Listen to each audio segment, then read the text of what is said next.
Hello friend, आप सभी का हमारे यूट्यूब चैनल ब्राइट बुद्धि में आप सभी का स्वागत है। तो हम पढ़ेंगे आज अध्याय 7 पढ़ेंगे, राष्ट्रीय अर्थव्यवस्था की जीवन रेखाएं।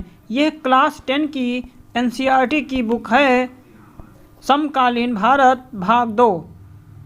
तो चलिए शुरू करते हैं। इसमें जो इम्पोर्टेंट होगा हम उसको अंडरलाइन कर देंगे, आप अपने नोट्सबुक में नोट कर सकते हैं। यह वीडियो को आप बार बार देख करके अपनी रिवीजन कर सकते हैं।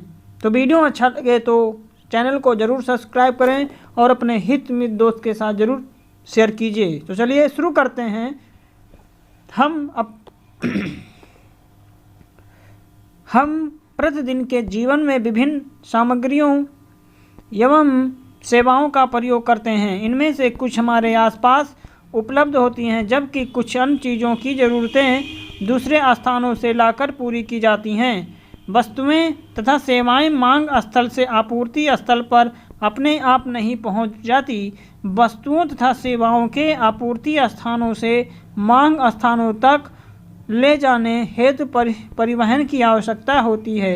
कुछ व्यक्ति इसको उपलब्ध करवाने में संलग्न हैं और जो व्यक्ति उत्पाद को परिवहन के द्वारा उपभोक्ताओं तक पहुंचाते हैं उन्हें व्यापारी कहा जाता है।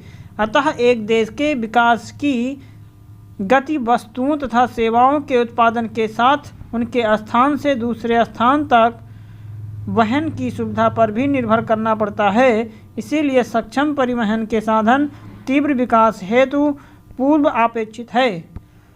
वस्तुओं तथा सेवाओं का लाना ले जाना पृथ्वी के 3 महत्वपूर्ण क्षेत्रों पर किया जाता है, स्थल, जल और वायु। इन्हीं के आधार पर परिवहन को स्थल, जल व वायु परिवहन में वर्गीकृत किया जा सकता है।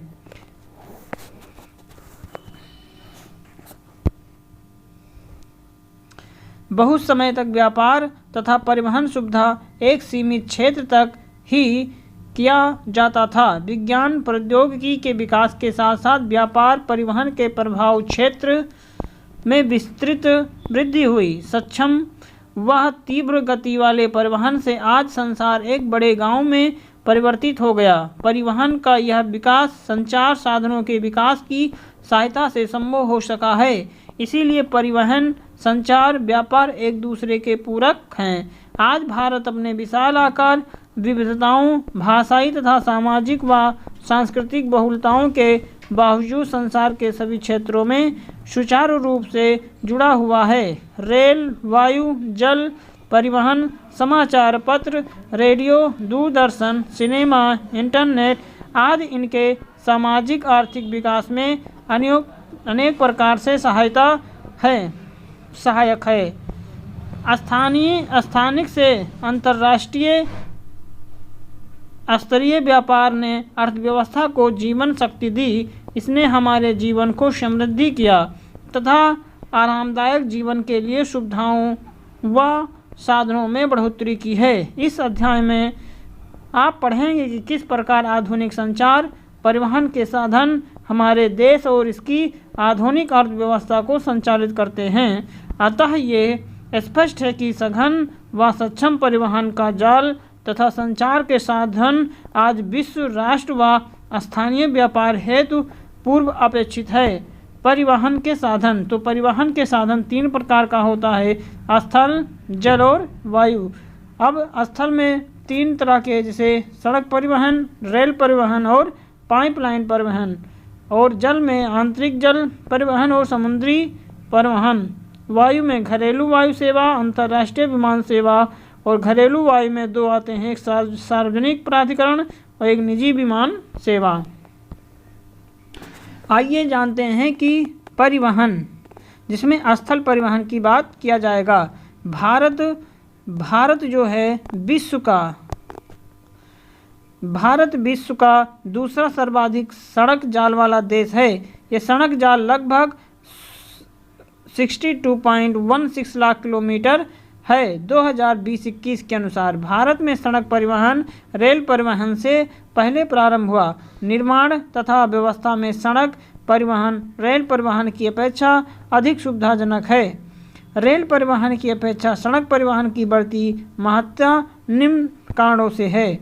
रेलवे लाइन की अपेक्षा सड़कों का निर्माण लागत बहुत कम है। अपेक्षाकृत ऊबड़-खाबड़ व विच्छिन्न भूभागों पर सड़कें बनाई जा सकती हैं। अधिक ढाल प्रवणता तथा पहाड़ी क्षेत्रों में भी सड़कें निर्मित की जा सकती हैं। अपेक्षाकृत कम व्यक्तियों, कम दूरी व कम वस्तुओं के परिवहन में सड़क मितव्ययी है। ये घर घर सेवाएं उपलब्ध कराता है। सामान चढ़ाने उतारने की लागत भी अपेक्षाकृत कम है। सड़क परिवहन अन्य परिवहन साधनों के उपयोग से एक कड़ी के रूप में भी कार्य करता है। जैसे सड़कें रेलवे स्टेशन, वायु, समुद्री पत्रों को जोड़ती है।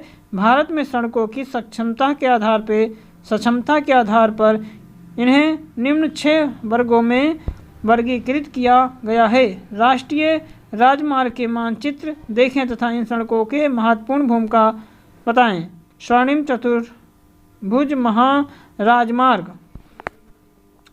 भारत सरकार ने दिल्ली, कोलकाता, चेन्नई, मुंबई और दिल्ली को जोड़ने वाली 6 लेन वाली महाराजमार्गों की सड़क परियोजना प्रारंभ की है। इस परियोजना के तहत 2 गलियारे प्रस्तावित हैं। प्रथम उत्तर दक्षिण गलियारा जो श्रीनगर को कन्याकुमारी से जोड़ता है तथा द्वितीय जो पूर्व पश्चिम गलियारा जो सिलचर, असम तथा पोरबंदर को जोड़ता है। इस महाराजमार्ग का प्रमुख उद्देश्य भारत के मेगा सिटी के मध्य की दूरी व परिवहन समय को न्यूनतम करना है। ये राजमार्ग परियोजना भारत के राष्ट्रीय राजमार्ग प्राधिकरण के अधिकार क्षेत्र में है। राष्ट्रीय राजमार्ग हाईवे। राष्ट्रीय राजमार्ग देश के दूरस्थ भागों को जोड़ते हैं। प्राथमिक सड़क तंत्र इन अनेक प्रमुख राष्ट्रीय राजमार्ग उत्तर से दक्षिण, पूर्व से पश्चिम दिशाओं में फैले हुए हैं।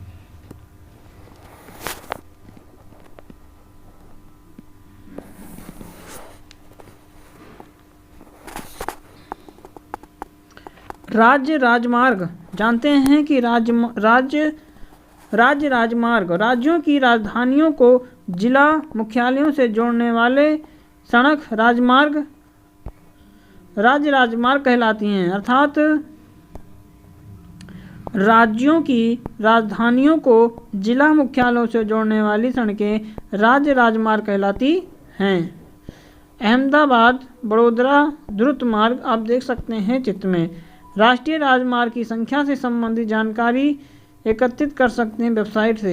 ये दिल्ली व अमृतसर के मध्य ऐतिहासिक शेरशाह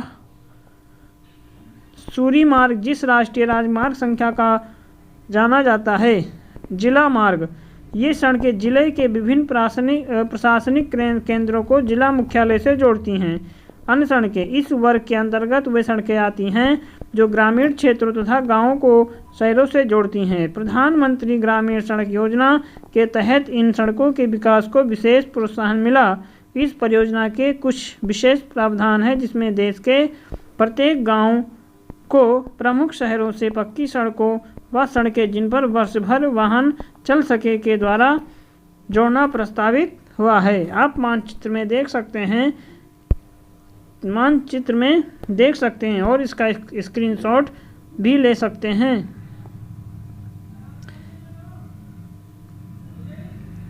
जो रेड कलर से दर्शाया गया है वो क्या है? उत्तर दक्षिण राजमार्ग, पूर्व पश्चिम राजमार्ग और स्वर्णिम चतुर्भुज राजमार्ग जो पीले से दर्शाया गया है। तो जहाँ से चलेगा दिल्ली कोलकाता, कोलकाता से चेन्नई, फिर मुंबई और फिर दिल्ली। ये स्वर्णिम चतुर्भुज राजमार्ग है। राष्ट्रीय राजमार्ग की संख्या जो है वो केवल 7 हैं। तो आप यहाँ पे स्क्रीनशॉट ले सकते हैं। चलिए आगे शुरू करते हैं। हम सीमांत सड़कें के बारे में जानेंगे। उपरोक्त सड़कों के अतिरिक्त भारत सरकार प्राधिकरण के अधीन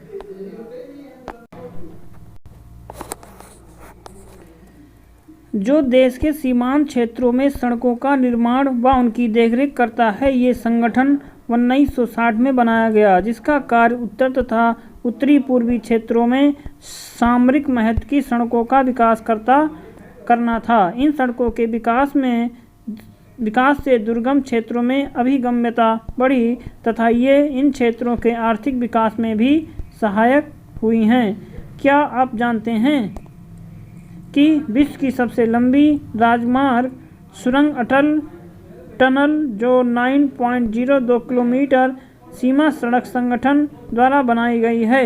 ये सुरंग पूरे साल मनाली की लाहौल समित घाटी से जोड़ती है। पहले ये घाटी भारी बर्फबारी के कारण लगभग 6 महीने तक अलग थलग रहती थी। ये सुरंग हिमालय की पीर पंजाल पर्वत में औसत समुद्र तल से 3000 मीटर की ऊंचाई पर अति आधुनिक सुविधा के साथ बनाई गई है। अटल सुरंग पहाड़ी रास्ते कुछ ऐसे करके बने होते हैं सांप की तरह। सड़क निर्माण में प्रयुक्त पदार्थ के आधार पर भी सड़कों को कच्ची व पक्की सड़कों में वर्गीकृत किया जाता है। पक्की सड़कें सीमेंट, कंक्रीट व तारकोल के द्वारा निर्मित, अतः ये 12मासी सड़कें हैं। कच्ची सड़कें वर्षा ऋतु में अनुपयोगी हो जाती हैं। उत्तरी पूर्वी सीमा सड़क पर यातायात या अरुणाचल प्रदेश देख सकते हैं कितनी बर्फ भारी हुई है। रेल परिवहन भारत में रेल परिवहन वस्तुओं तथा यात्रियों के परिवहन का प्रमुख साधन है। रेल परिवहन अनेक कार्यों में सहायक हैं, जैसे कि व्यापार, भ्रमण, तीर्थ यात्राएं व लंबी दूरी तक सामान का परिवहन है आदि। एक प्रमुख परिवहन के साधन के अतिरिक्त पिछले 150 वर्षों से भी अधिक समय से भारतीय रेल एक महत्वपूर्ण समन्वयक के रूप में जानी जाती है। भारतीय रेलवे देश की अर्थव्यवस्था, उद्योगों व कृषि के तीव्र गति से विकास के लिए उत्तरदायी है। तो भारतीय रेल परिवहन देश का सर्वाधिक बड़ा सार्वजनिक क्षेत्र का प्राधिकरण है। देश की पहली रेलगाड़ी 1853 में मुंबई और ठाणे के मध्य चलाई गई, जो 34 किलोमीटर की दूरी तय करती थी। भारतीय रेल मार्ग परिवहन को 17 रेल प्रखंडों में पुनः संकलित किया गया है। तो वर्तमान रेल प्रखंड व उनके मुख्यालय बताइए और भारत के मानचित्र पर रेल प्रखंडों के मुख्यालयों को दर्शाइए। देश में रेल परिवहन के वितरण को प्रभावित करने वाले कारकों में भू आकृति, आर्थिक, प्रशासकीय प्रमुख कारक हैं। उत्तरी मैदान अपनी विस्तृत समतल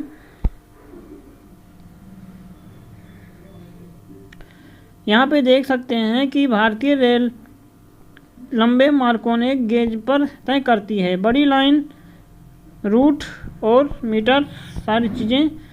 भूमि सघन जनसंख्या घनत्व, संपन्न कृषि व प्रचुर संसाधनों के कारण रेल परिवहन के विकास व वृद्धि में सहायक रहा। यद्यपि असंख्य नदियों के विस्तृत जल मार्गों पर पुलों के निर्माण में कुछ बाधाएं आई हैं। प्रायद्वीपीय भारत में रेल मार्ग उबड़-खाबड़ पहाड़ी क्षेत्रों, छोटी पहाड़ियों और सुरंगों आदि से होकर के गुजरते हैं। हिमालय पर्वतीय क्षेत्र भी दुर्लभ, उच्चावच, विरल जनसंख्या तथा आर्थिक अवसरों की कमी के कारण रेलवे लाइन के निर्माण में प्रतिकूल परिस्थितियां उत्पन्न करता है। इसी प्रकार पश्चिमी राजस्थान, गुजरात के दलदली भाग, मध्य प्रदेश के वन क्षेत्र, छत्तीसगढ़, उड़ीसा व झारखंड में रेल मार्ग निर्माण करना कठिन है। तो शहर तथा उससे संदिग्ध क्षेत्र को भी घाट या दर्रों के द्वारा ही पार कर पाना संभव है। कुछ वर्ष पहले भारत के महत्वपूर्ण आर्थिक क्षेत्र में पश्चिमी तट के साथ कोंकण रेलवे के विकास ने यात्री व वस्तुओं के आवागमन को सुविधाजनक बनाया। यद्यपि यहाँ असंख्य समस्याएं भी हैं, जैसे भूस्खलन तथा किसी भाग में रेलवे ट्रैक का धंसना आदि। किसी राष्ट्रीय अर्थव्यवस्था में परिवहन के अन्य सभी साधनों की अपेक्षा रेल परिवहन प्रमुख हो गया है। यद्यपि रेल परिवहन समस्याओं से मुक्त नहीं है। बहुत से यात्री बिना टिकट यात्रा करते हैं। रेल संपत्ति की हानि तथा चोरी जैसी समस्याएं भी पूर्णतया समाप्त नहीं हुई हैं। जंजीर खींच करके यात्री कहीं भी अनावश्यक रूप से गाड़ी रोकते हैं, जिससे रेलवे को भारी हानि उठानी पड़ती है। जरा सोचिए, हम अपनी रेलगाड़ी को नियंत्रित समय पर चलने में कैसे मदद कर सकते हैं। पाइपलाइन। भारत के परिवहन मानचित्र पर पाइपलाइन एक नया परिवहन का साधन है। पहले पाइपलाइन का उपयोग शहरों, उद्योगों में पानी पहुंचाने हेतु होता था। आज इसका प्रयोग कच्चा तेल, पेट्रोल उत्पाद, तेल से प्राप्त प्राकृतिक तथा गैस क्षेत्र से उपलब्ध गैस शोधनशालाओं, उर्वरक कारखानों व बड़े ताप विद्युत गृहों तक पहुंचाने में किया जाता है। ठोस पदार्थ को तरल अवस्था में परिवर्तित कर पाइपलाइनों के द्वारा लाया जाता है। सुदूर आंतरिक भागों में स्थित शोधनशालाएं जैसे बरौनी, मथुरा, पानीपत गैस पर आधारित उर्वरक कारखानों की स्थापना पाइपलाइनों के जाल के कारण ही संभव हो पाई। पाइपलाइनें बिछाने की प्रारंभिक लागत अधिक है, लेकिन इसको चलाने की लागत न्यूनतम है। वहन, त्वरण, हानियां इसमें लगभग नहीं के बराबर हैं। देश में पाइपलाइन परिवहन के 3 प्रमुख जाल हैं। ऊपरी असम के तेल क्षेत्रों से गुवाहाटी, बरौनी व इलाहाबाद के रास्ते कानपुर उत्तर प्रदेश तक। इसकी एक शाखा बरौनी से राजबंद होकर के हल्दिया तक है और दूसरी राजबंद से मौरी ग्राम तक, गुवाहाटी से सिलीगुड़ी तक है। गुजरात में सलाया से वीरम गांव, मथुरा, दिल्ली व सोनीपत के रास्ते, पंजाब में जालंधर तक। इसकी अन्य शाखा बड़ोदरा के निकट कोयली को चक्स व अन्य स्थानों से जोड़ती है। आप इस मानचित्र का स्क्रीनशॉट ले सकते हैं और अपनी कॉपी मोबाइल में सेव कर सकते हैं, जिससे ये आपको समझ में आए और इसे देख सकते हैं कि कौन सी चीज़ें कहाँ पर लिखा हुआ है। तो चलिए आगे शुरू करते हैं हम इसके आगे का। Railway pipeline. Railway line Kashmir घाटी में बनिहाल में बारामूला तक बिछाई जा चुकी है। इन दोनों शहरों को भारत के मानचित्र पर जरूर चिन्हित करें। पढ़ेंगे कि पहली 1700 किलोमीटर लंबी Hazira Vijaypur Jagdishpur cross entry gas pipeline Mumbai high और बसीन गैस क्षेत्रों को पश्चिमी और उत्तरी भारत के विभिन्न उर्वरक, बिजली, औद्योगिक परिसरों से जोड़ती है। कुल मिलाकर के भारत की गैस पाइपलाइन के बुनियादी ढांचे का विस्तार क्रॉस एंट्री पाइपलाइनों के 1700 किलोमीटर से बढ़कर के 1800-500 किलोमीटर तक हो गया है। जल परिवहन। भारत के लोग प्राचीन काल से समुद्री यात्राएं करते रहे हैं। इसके नाविकों ने दूर तथा पास के क्षेत्रों में भारतीय संस्कृति व व्यापार को फैलाया। जल परिवहन का सबसे सस्ता साधन है। ये भारी व स्थूलकाय वस्तुएं ढोने के अनुकूल हैं। ये परिवहन साधनों में ऊर्जा सक्षम तथा पर्यावरण अनुकूल हैं। भारत में अंतः स्थलीय नौ संचालन जलमार्ग 14,500 किलोमीटर लंबा है। इसमें केवल 5,685 किलोमीटर मार्ग ही मशीनीकृत नौकाओं के द्वारा तय किया जाता है। उत्तर पूर्वी राज्यों में आंतरिक जलमार्ग परिवहन अधिक महत्वपूर्ण है। निम्न जलमार्गों को भारत सरकार के द्वारा राष्ट्रीय जलमार्ग घोषित किया गया है। हल्दिया तथा इलाहाबाद के मध्य गंगा जलमार्ग जो 1620 किलोमीटर लंबा है, नौगम्य जलमार्ग संख्या 1 है। सदिया व धुबरी के मध्य 891 किलोमीटर लंबा ब्रह्मपुत्र नदी जलमार्ग नौगम्य जलमार्ग 2 है। केरल में पश्चिमी तटीय नहर कोट्टापुरम से कोल्लम तक, उद्योग मंडल चंपकारा नहरें 205 किलोमीटर, नौगम्य जलमार्ग 9 संख्या 3, काकीनाडा पुदुचेरी नहर स्ट्रेच के साथ साथ गोदावरी और कृष्णा नदी का विशेष विस्तार 1078 किलोमीटर राष्ट्रीय राजमार्ग 4 है। मतई नदी महानदी के डेल्टा चैनल, ब्राह्मणी नदी और पूर्वी तटीय नहर के साथ ब्राह्मणी नदी का विस्तार 855 किलोमीटर। राष्ट्रीय राजमार्ग 5 है। कुछ अन्य अंतर जलमार्ग भी है जिन पर परिवहन होता है। इसमें मांडवी, जुवारी, कंबरजुआ, सुंदरबन, बराक, केरल का पश्चजल। इन सब के अतिरिक्त विदेशी व्यापार भारतीय तट पर स्थित पत्तनों के द्वारा किया जाता है। देश का 95% व्यापार समुद्रों के द्वारा होता है। प्रमुख समुद्री पत्तन भारत के 7516.6 किलोमीटर लंबी समुद्री तटरेखा के साथ 12 प्रमुख 200 मध्यम व छोटे पत्तन हैं। ये प्रमुख पत्तन देश का 95% विदेशी व्यापार संचालित करते हैं। स्वतंत्रता प्राप्ति के पश्चात कच्छ में कांडला पहले पत्तन के रूप में विकसित किया गया और ऐसे देश विभाजन से कराची पत्तन जो पाकिस्तान में शामिल हो गया था, उसकी कमी को पूरा करने तथा मुंबई पत्तन से होने वाले व्यापारिक दबाव को कम करने के लिए किया गया था। कांडला, जिसे दीनदयाल पत्तन के नाम से भी जाना जाता है, और यह एक ज्वारीय पत्तन है। ये जम्मू कश्मीर, हिमाचल प्रदेश, पंजाब, हरियाणा, राजस्थान, गुजरात की औद्योगिक तथा खाद्यान्नों के आयात निर्यात को संचालित करता है। मुंबई बृहत्तम पत्तन है जिसके प्राकृतिक खुले, विस्तृत व सुचारू पोताश्रय हैं।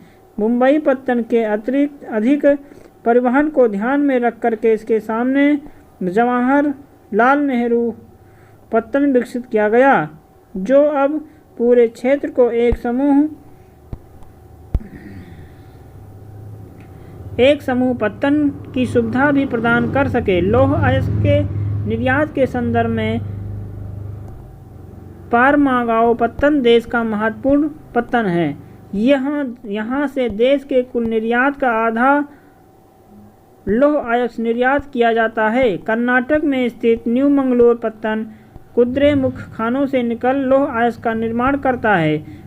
सुदूर दक्षिण पश्चिम में कोच्चि पत्तन है। यह लेगून के मुहाने पर स्थित एक प्राकृतिक पोताश्रय है। पूर्वी तट के साथ तमिलनाडु में दक्षिणी पूर्वी छोर पर तूतीकोरन पत्तन है और यह एक प्राकृतिक पोताश्रय है तथा इसकी पृष्ठभूमि भी अत्यंत समृद्ध है। अतः ये पत्तन हमारे पड़ोसी देशों जैसे श्रीलंका, मालदीव आदि तथा भारत के तटीय क्षेत्रों की विभिन्न वस्तुओं के व्यापार को संचालित करता है। चेन्नई हमारे देश का प्राचीनतम कृत्रिम पत्तन है। व्यापार की मात्रा तथा लदे सामान के संदर्भ में इसका मुंबई के बाद दूसरा स्थान है। विशाखापट्टनम स्थल से घिरा गहरा सुरक्षित पत्तन है। प्रारंभ में यह पत्तन लौह अयस्क निर्यातक के रूप में विकसित किया गया था। उड़ीसा में स्थित पारादीप पत्तन विशेषतः लौह अयस्क का निर्यात करता है। कोलकाता एक अंतः स्थलीय नदी पत्तन है और ये पत्तन गंगा ब्रह्मपुत्र बेसिन के बृहत व समुद्र पृष्ठभूमि को सेवाएं प्रदान करता है। ज्वारीय पत्तन होने के कारण तथा हुगली के तल छठ जमाव से इसे नियमित रूप से साफ करना पड़ता है। कोलकाता पत्तन पर बढ़ते व्यापार को कम करने के लिए हल्दिया स्मारक पत्तन के रूप में विकसित किया गया है। तो बड़े आकार के कार्गो को उठाने रखने की सुविधा से युक्त तूतीकोरिन पत्तन। वायु परिवहन। आज वायु परिवहन तीव्रतम, आरामदायक, प्रतिष्ठित परिवहन का साधन। इसके द्वारा अति दुर्गम स्थानों से ऊंचे पर्वत, मरुस्थल, घने जंगल व लंबे समुद्र रास्तों को सुगमता से पार किया जा सकता है।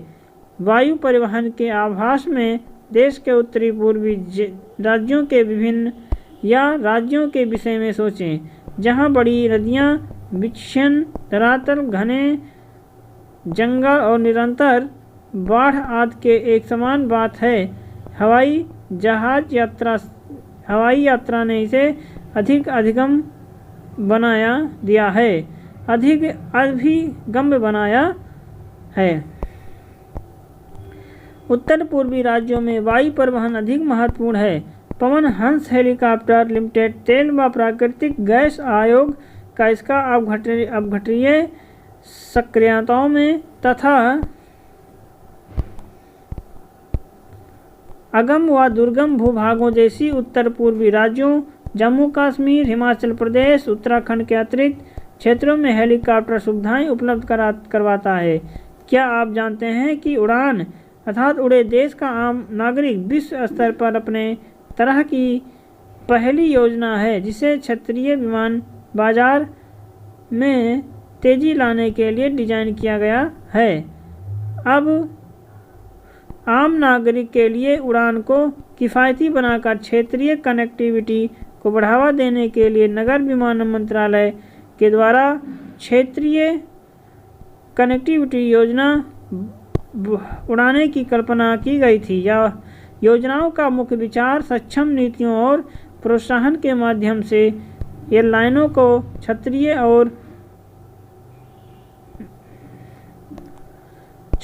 और दूरस्थ प्रोत्साहन के माध्यम से एयरलाइनों को क्षेत्रीय और दूरस्थ मार्गों पर उड़ान संचालित करने के लिए प्रोत्साहित करना है।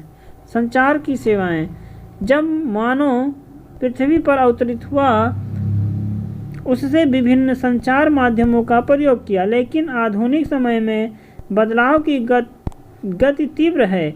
संदेश प्राप्तकर्ता या संदेश भेजने वाले के गतिविहीन रहते हुए भी लंबी दूरी का संचार बहुत आसान है। निजी दूर संचार तथा जनसंचार में दर्शन, रेडियो, समाचार पत्र समूह, प्रेस और सिनेमा आदि देश के प्रमुख संचार साधन हैं।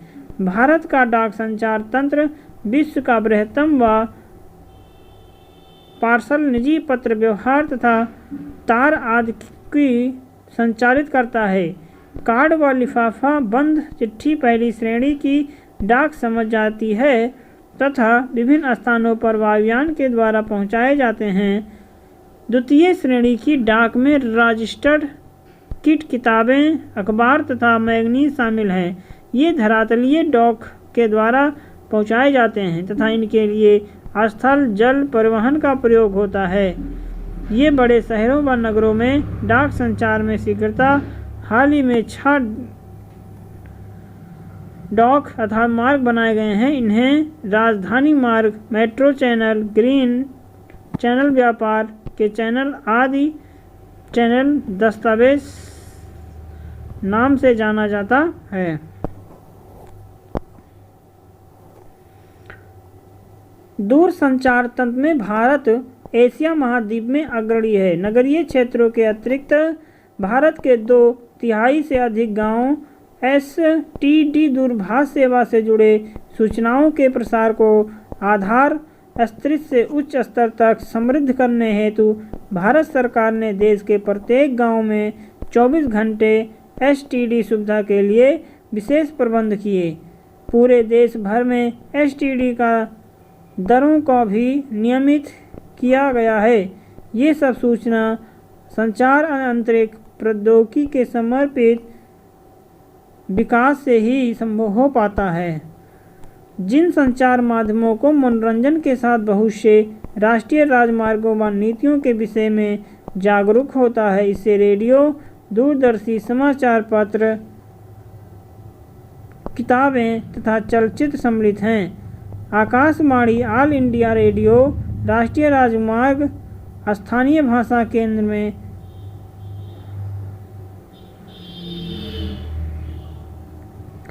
स्थानीय भाषा में देश के विभिन्न वर्गों में अनेक वर्गों के व्यक्तियों के लिए विविध कार्यक्रम प्रसारित करता है।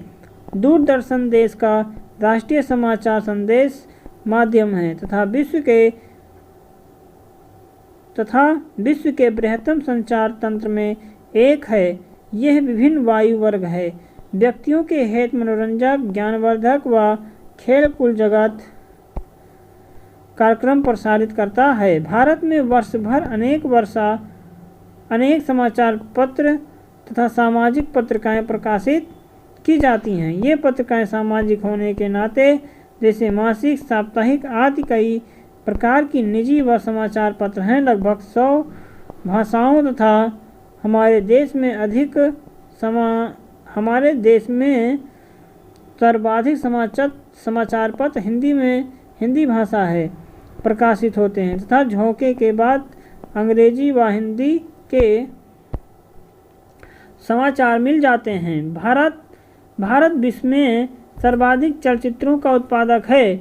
ये कम अवधि वाली फिल्म, वीडियो फीचर फिल्म, छोटी वीडियो वाली फिल्म बनाता है। भारतीय व विदेशी सभी प्रश्नों को ध्यानपूर्वक पढ़ें।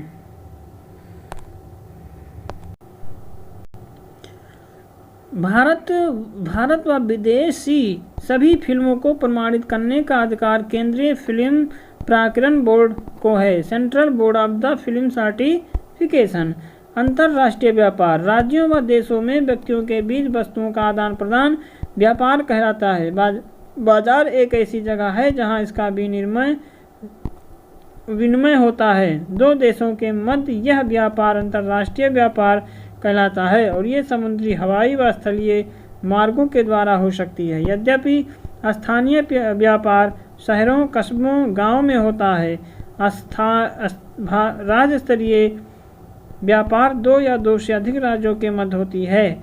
एक देश के अंतर्राष्ट्रीय व्यापार का प्रगति उसके आंशिक वैभव का सूचक, इसीलिए इसे राष्ट्र के आर्थिक बैरोमीटर भी कहा जाता है। सभी देश अंतर्राष्ट्रीय व्यापार पर निर्भर हैं क्योंकि संसाधनों की उपलब्धता क्षेत्रीय अर्थात उनका वितरण असमान है। आयात तथा निर्यात व्यापार के घटक ही आयात व निर्यात का अंतर है। देश के व्यापार संतुलन को निर्धारित करता है। अगर किसी निर्यात मूल्य आयात मूल्य से अधिक हो तो उसका अनुकूल व्यापार संतुलन कहते हैं। इसके विपरीत नियति का अपेक्षा अधिक आयात असंतुलित व्यापार कहलाता है। विश्व के सभी भौगोलिक प्रदेशों तथा सभी व्यापारिक खंडों के साथ भारत के व्यापारिक संबंध हैं। भारत में निर्यात होने वाले प्रमुख वस्तुएं रत्न जहारत, रसायन एवं संबंधित उत्पाद, कृषि एवं संबंधित उत्पाद हैं। भारत में आयातित वस्तुओं में कच्चा पेट्रोलियम उत्पाद, रत्न व जवाहरात, आधारभूत या आधार धातुएं, मशीन आदि, कृषि व अन्य उत्पाद शामिल हैं। भारत अंतर्राष्ट्रीय स्तर पर एक सॉफ्टवेयर महाशक्ति के रूप में उभरा है तथा सूचना प्रौद्योगिकी के माध्यम से अत्यधिक विदेशी मुद्रा अर्जित कर रहा है। पटना एक व्यापार के रूप में पिछले 3 दशकों में भारत में पर्यटन उद्योग में महत्वपूर्ण वृद्धि हुई। 150 लाख से अधिक व्यक्ति पर्यटन उद्योग में प्रत्यक्ष रूप से संलग्न हैं। राष्ट्रीय एकता को प्रोत्साहित करता है। स्थानीय हस्तकला व सांस्कृतिक उद्यमों को प्राथमिकता देता है। अंतर्राष्ट्रीय स्तर पर यह हमें संस्कृति तथा विरासत की समझ विकसित करने में सहायक है। विदेशी पर्यटक भारत में विरासत पर्यटन, पारी पर्यटन, रोमांचकारी पर्यटन, सांस्कृतिक पर्यटन, चिकित्सा पर्यटन, व्यापारिक पर्यटन के लिए आते हैं। देश के विभिन्न भागों में पर्यटन की अपार संभावनाएं हैं। पर्यटन उद्योग के विकास हेतु विभिन्न प्रकार के पर्यटन को बढ़ावा देने के प्रयास किए जा रहे हैं। भारत के मानचित्र पर अपने केंद्र और केंद्र शासित को दर्शाइए।